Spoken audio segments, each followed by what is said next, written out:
Hey, what's going on, everybody? It's Brandon. Welcome back to Marotta Media. This review will be going over a movie that I was very much looking forward to, but not for the reasons that you may think, and that was The Little Mermaid. The Little Mermaid is a remake of the classic animated Disney film from 1989. And the original Little Mermaid is one of my all-time favorite Disney movies. I loved that movie growing up. And in preparation for this movie, I actually rewatched it for the first time in several years, and I think it still holds up. But as some of you may know, I am not the biggest fan of these live-action Disney remakes. In fact, I hate most of them. There's only like one or two that I think are just okay. I think the last time I reviewed one of these live-action Disney remakes was back in 2020 when I reviewed Mulan.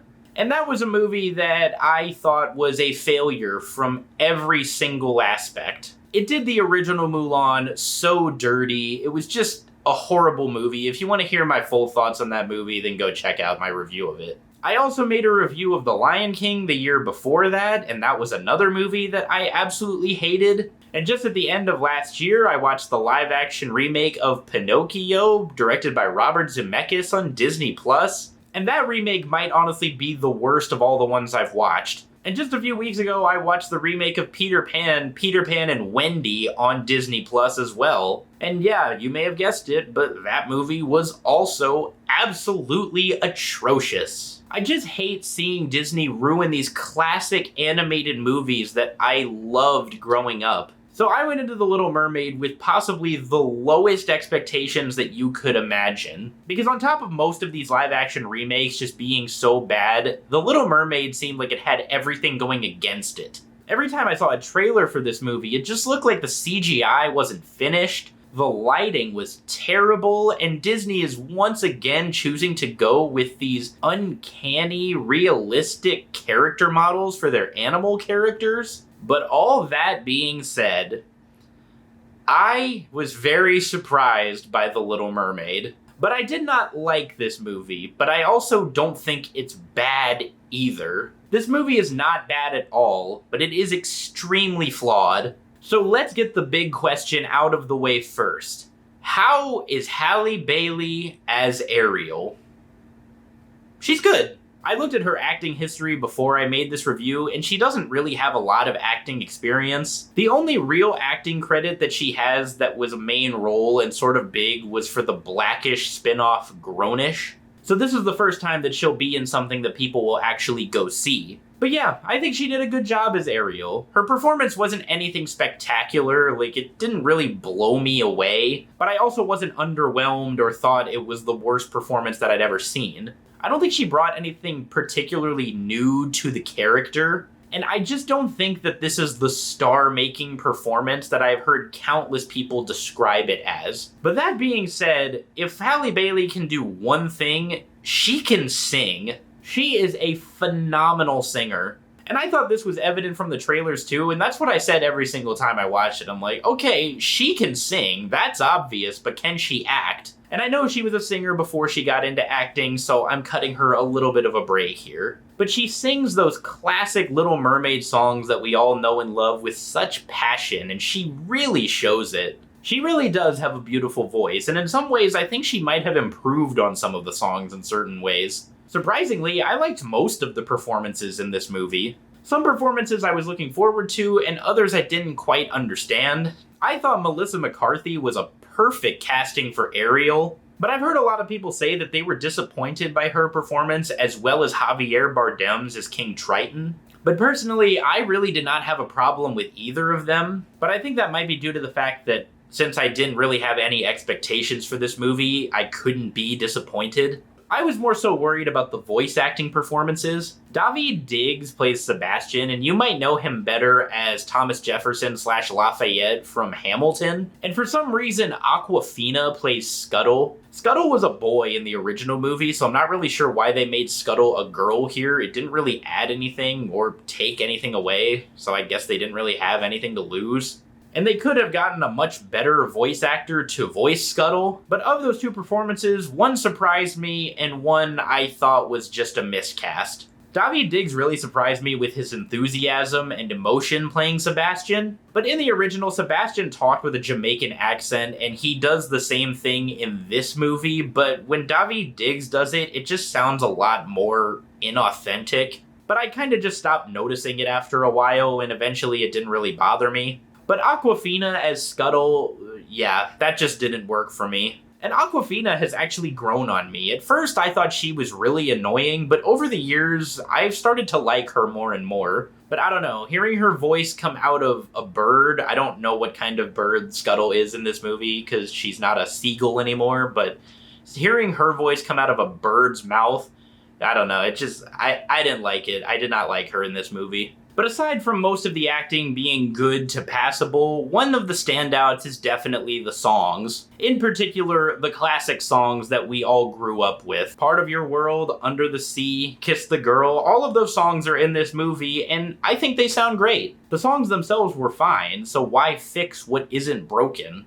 I know they tweaked Kiss the Girl a little bit, but if you didn't know that going into the movie, then you probably wouldn't have even noticed it. But without question, the biggest difference that I felt in The Little Mermaid compared to the other live-action Disney remakes is that this movie felt like it was made with heart. The people who made this movie feel like they actually cared about what they were doing. And I did not ever get that vibe with any of the previous movies that I mentioned earlier. The Lion King was a soulless cash grab, Mulan was just trying to push an agenda. It never felt like those movies were made with passion. It felt like they were only made to make money. And I know all movies are made to make money to an extent, but it is possible to make a movie that you think is going to be financially successful while also putting your heart and soul into it.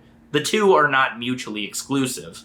And I truly felt that all around. Even though the cast didn't give the greatest performances ever, it actually felt like they cared what they were doing. And even though I did have quite a few good things to say about The Little Mermaid, it's far from perfect. Because all the things I mentioned at the beginning of the video that I and several other people thought looked bad turned out to be bad. Starting with the visual effects, because The Little Mermaid has some of the most inconsistent visual effects that I've ever seen. There were times when I thought, wow, that looks really good. And there were other times where I said, wow, that looks unbelievably terrible. The lighting is something that remained the same as well. Now don't get me wrong, it's not in every single scene, but Disney has chosen to go in more realistic directions when it comes to these live-action remakes. And when you choose to go that route for a movie where a majority of it takes place underwater, a lot of it is going to be very dark, because the deeper you go into the ocean, the darker it gets. So I understand the realism, but I feel like a few of the underwater scenes could have been a little more colorful and lit a little bit better. But also when you choose to go down the realistic route, you have these character models that are not able to emote through their face. This was one of my biggest complaints with The Lion King. That movie chose to have realistic lion character models, and in real life, lions obviously cannot emote through their face. But it's been shown time and time again that you can make an animal look realistic while also giving it cartoonish qualities. So in the cases of characters like Sebastian, Flounder, and Scuttle, it's a little bit frightening seeing these characters have just one facial expression. Especially with characters like Sebastian and Flounder. Because Flounder is a fish, and fish have dead-looking eyes at all times. I mean, just look at this. Flounder's supposed to be cute. That isn't cute, that's nightmare fuel. And it's not just the facial expressions, it's really weird seeing realistic looking sea creatures dance. Because one thing that they kept consistent from the animated movie is the scene where Sebastian sings Under the Sea. And in the original movie, all of the fish and sea creatures around him are dancing and just having a good time. But in the live action version, there's a multitude of realistic looking sea creatures, and I don't know, I just found it very off-putting to see realistic-looking sea creatures dance like that. There are just some things that don't translate well to reality, and that's one of them. But I can understand why the filmmakers did it, because it might have been a little off-putting that they were singing this classic song and nothing was really happening around them. It would have just looked empty and very underwhelming. So to me, it makes perfect sense why they did it. It was just a little strange to look at. There was also a lot of moments where the blocking was really strange. A good majority of this movie takes place underwater, and obviously these are human beings and they can't actually film underwater, but just the movements that you see some of them make while they're supposed to be underwater do not look natural at all.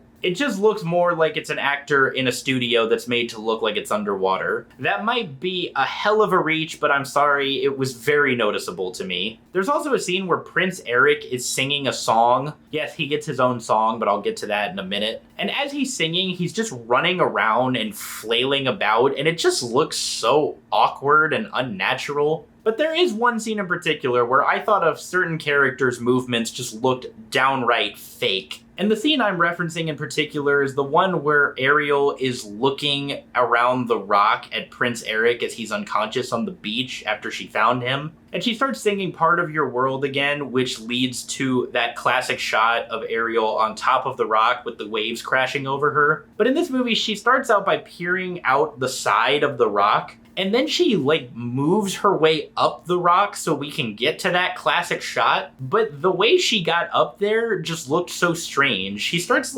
moving her fingers like this, as if she's crawling up with just her fingers. I don't know, it just looked so strange to me, and I was like, how did she do that? She doesn't have legs or anything at this point. She has a tail, so there's no way that she could have gotten up the rock like that. But one thing I will give The Little Mermaid credit for is that it actually attempted to do different things that weren't present in the original movie. There's a few new scenes added, as well as some new songs. But unfortunately, I just found all of the new songs to be very forgettable. Like I said, Prince Eric got his own song in this movie, and it was just very forgettable. There was nothing special about it. And I think it's called Wild Uncharted Waters, which is a terrible name for a song, I might add. But no song that was added was as bad as The Scuttlebutt. The Scuttlebutt is a song that both Scuttle and Sebastian sing and rap together. Lin-Manuel Miranda wrote the music for this movie, so it doesn't surprise me at all that he tried to shoe in a rap song for no good reason. And I do love his stuff. I love Hamilton, I love In the Heights, but a rap in The Little Mermaid just doesn't work, and it's easily the worst song in the movie. But aside from the songs, there are also some new scenes added. And these new scenes try to add more context into the characters of Ariel and Eric and their relationship. It tries to paint them both as these people who want to explore and just go out into the world and see it for themselves. And while I do like the idea and I understand what they were going for, these new scenes didn't really add anything that was necessary. And that really is a shame, because this movie is nearly an hour longer than the original. And in this case, I actually do think the longer runtime was justified, but they just didn't do enough with it. I feel like they could have done something really special with that extra 50 to 60 minutes. But other than those new scenes that they added, The Little Mermaid is a line-for-line, shot-for-shot remake. As I mentioned, I watched the original Little Mermaid the night before I watched this one. So a lot of the lines and the line delivery from the original were fresh in my head, and characters speak literally the exact same lines in the exact same cadence in the remake. So while I applaud it for trying to do a few new things here and there, for the most part, it's just what we've seen before. But overall, this movie really did surprise me. Granted, that might not have been difficult to pull off because my expectations were on the floor, but I really thought that this movie was going to be an absolute train wreck. And it really wasn't. There was a lot I liked about The Little Mermaid, but there was just a lot more that I didn't like. And I also did not have an overwhelming urge to gouge my eyes out while watching this movie, so I consider that an absolute win. But let me just end by saying this. If you were excited for The Little Mermaid, and you love Disney, and you thought this movie looked amazing, then you're most likely going to love it. But if you're a fan of the classic Little Mermaid like me, then you might just be better off sticking with that one. Because this remake just does not add anything new or exciting that makes me feel like it's required viewing. But for the first time in many years, I can honestly say that I do understand the appeal of this remake of The Little Mermaid. I truly do understand why it's surprising people and so many people are loving it. it just wasn't enough to move the needle for me. And overall, I would give The Little Mermaid a 5 out of 10. That might honestly be the most fair review that I have ever made. Hey everybody, thank you so much for watching my review of The Little Mermaid. If you guys saw this movie, let me know what you thought about it. Did you love it? Did you hate it? Did you like it more or less than the original? If you guys like this review, be sure to hit that thumbs up and do not forget to subscribe. If you want to see my previous reviews of Mulan and The Lion King, I will link those right over here. But please forgive the low quality of video making because I was still finding my footing at the time. But other than that, I hope you all have a tremendous rest of your day, and I will see you all next time.